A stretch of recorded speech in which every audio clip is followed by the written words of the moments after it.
ইতিহাসে এমন কিছু চরিত্র আছে যাদের নাম শুনলেই না একটা বিতর্ক শুরু হয়ে যায়। চেঙ্গিস খানের নাতি হালাকু খান ঠিক তেমনই একজন। কারো কাছে তিনি একজন ভয়ঙ্কর বিজেতা, আবার কারো কাছে তিনি এক নতুন সাম্রাজ্যের কারিগর। তো চলুন আজ এই মানুষটির কর্মকাণ্ডের দুটো দিকই একটু খতিয়ে দেখা যাক। এখানেই আসল প্রশ্নটা চলে আসে। আচ্ছা, একজনের ইতিহাসে কি সৃষ্টি আর ধ্বংস দুটোই একসাথে থাকতে পারে? হালাকু খানের জীবন কিন্তু আমাদের ঠিক এই প্রশ্নটার সামনেই এনে দাঁড় করায়। একদিকে তিনি সভ্যতার অন্যতম সেরা এক কেন্দ্রকে ধ্বংস করেছেন, আবার অন্যদিকে নতুন এক সাম্রাজ্যের ভিত গড়েছেন। তো চলুন আগে দেখি হালাকু খানের সেই দিকটা যা ইতিহাসের পাতায় সবচাইতে বেশি চর্চিত, একজন ধ্বংসকারীর চেহারা। মানে কেন তাকে ইতিহাসের অন্যতম বড় ভিলেনদের একজন হিসেবে দেখা হয়। ভাবা যায় ১২৫৩ সালে মঙ্গোলিয়া থেকে তার যাত্রা শুরু হয়, আর অবিশ্বাস্য দ্রুত গতিতে তার বাহিনী পারস্যের উপর দিয়ে এগিয়ে চলে। ১২৫৬ সালে তারা হাসাসিনদের সেই কিংবদন্তির দুর্গ আলামুদ ধ্বংস করে দেয়, আর ঠিক তারপরেই তাদের নজর পড়ে তৎকালীন ইসলামী বিশ্বের কেন্দ্রবিন্দু বাগদাদের উপর। দেখুন, ১২৫৮ সালের বাগদাদ অবরোধ কিন্তু শুধু একটা শহরের পতন ছিল না, আসলে এটা একটা যুগেরই অবসান ঘটিয়েছিল। প্রায় ৫০০ বছর ধরে আব্বাসীয় খিলাফতের রাজধানী আর জ্ঞান বিজ্ঞান চর্চার পীঠাস্থান ছিল এই শহরটা। এর পতন ছিল বিশ্ব ইতিহাসের জন্য এক বিরাট ধাক্কা। একবার সংখ্যাগুলোর দিকে তাকানো যাক। ধারণা করা হয় বাগদাদ ধ্বংসের সময় প্রায় ২ লক্ষ থেকে ১০ লক্ষ মানুষকে হত্যা করা হয়েছিল। সংখ্যাটা শুনলেই বোঝা যায় যে সেই ধ্বংসযজ্ঞ কতটা ভয়াবহ ছিল। এটা মানব ইতিহাসের অন্যতম নৃশংস হত্যাকাণ্ডগুলোর একটা ছিল। ইতিহাসে একটা কথা প্রচলিত আছে যা শুনলে গায়ে কাটা দেয়।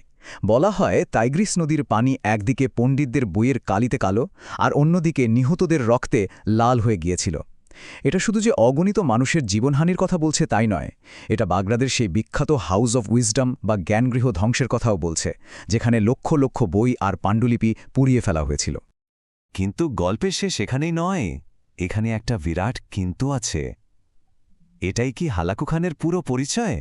এবার তার কর্মকাণ্ডের অন্য একটা দিক দেখা যাক, যা তাকে একজন সাম্রাজ্যের স্থপতি হিসেবে আমাদের সামনে তুলে ধরে।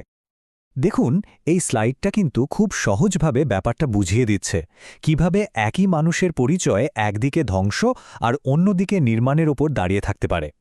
হালাকু খানের ক্ষেত্রে তার ধ্বংসের দিকটা নিয়ে যতটা আলোচনা হয়, নির্মাণের দিকটা ততটাই যেন আড়ালে থেকে গেছে। হালাকু খান পারস্যে ইলখানাত নামে মঙ্গল সাম্রাজ্যের একটি নতুন শাখা তৈরি করেন, যা প্রায় ১০০ বছর ধরে ওই অঞ্চলে শাসন করেছিল। তার মানে কি দাঁড়ালো? তিনি শুধু একজন জয় করাই ছিলেন না, একজন প্রতিষ্ঠাতা এবং রাষ্ট্রনায়কও ছিলেন বটে। ইলখানাতের অধীনে কিন্তু বেশ কিছু গুরুত্বপূর্ণ কাজ হয়েছিল, যেমন একটা স্থিতিশীল প্রশাসন তৈরি করা। তারা বাণিজ্য পথগুলোকে এতটাই সুরক্ষিত করে তুলেছিল যে এশিয়া আর ইউরোপের মধ্যে ব্যবসা বাণিজ্য অনেক বেড়ে যায়। একেই প্যাক্স মঙ্গলিকা বা মঙ্গল শান্তি বলা হয়। শুধু তাই না, বিজ্ঞান ও শিল্পের পৃষ্ঠপোষকতা এবং ইউরোপের সাথে কূটনৈতিক সম্পর্ক স্থাপন, এগুলো তার শাসনেরই অংশ ছিল। আর এই ব্যাপারটা তো সবচেয়ে অবাক করার মতো যে হালাকু খান বাগদাদের জ্ঞানভাণ্ডার ধ্বংস করেছিলেন, তিনি আবার মারাগে শহরে তৎকালীন বিশ্বের অন্যতম সেরা একটি মনমন্দির বা অবজারভেটরি তৈরি করেন। ভাবুন একবার, এই মানমন্দিরটি জ্যোতির্বিজ্ঞানের গবেষণার জন্য এক প্রধান কেন্দ্র হয়ে উঠেছিল। এটা তার চরিত্রের এই দ্বৈত সত্তাকে পরিষ্কারভাবে তুলে ধরে। তাহলে শেষ পর্যন্ত কি সিদ্ধান্তে আসা যায়? হালাকু খান কি নায়ক নাকি ভিলেন? সত্যি বলতে উত্তরটা এত সহজ নয়। আসুন দুটো দিককে পাশাপাশি রেখে তার এই জটিল উত্তরাধিকারকে আরেকবার বোঝার চেষ্টা করা যাক। ব্যাপারটা সংক্ষেপে বুঝতে হলে এই টেবিলটা দেখা যেতে পারে। একদিকে সভ্যতার কেন্দ্র বাগদাদের ধ্বংস আর লক্ষ লক্ষ মানুষের মৃত্যু, আর অন্যদিকে একটা স্থিতিশীল সাম্রাজ্য প্রতিষ্ঠা, বিজ্ঞানের পৃষ্ঠপোষকতা আর সুরক্ষিত বাণিজ্য পথ। দুটোই হালাকু খানের ইতিহাসের অবিচ্ছেদ্য অংশ। আসলে সত্যিটা হল, ঐতিহাসিক চরিত্রদের সাদা বা কালো এই দুই ভাগে ভাগ করাটা প্রায় অসম্ভব। তারা মূলত তাদের সময়ের ফসল, আর তাদের কাজের ফলাফলও হয় খুব জটিল আর সুদূরপ্রসারী। হালাকু খানের জীবন আমাদের ঠিক এই কথাটাই বারবার মনে করিয়ে দেয়।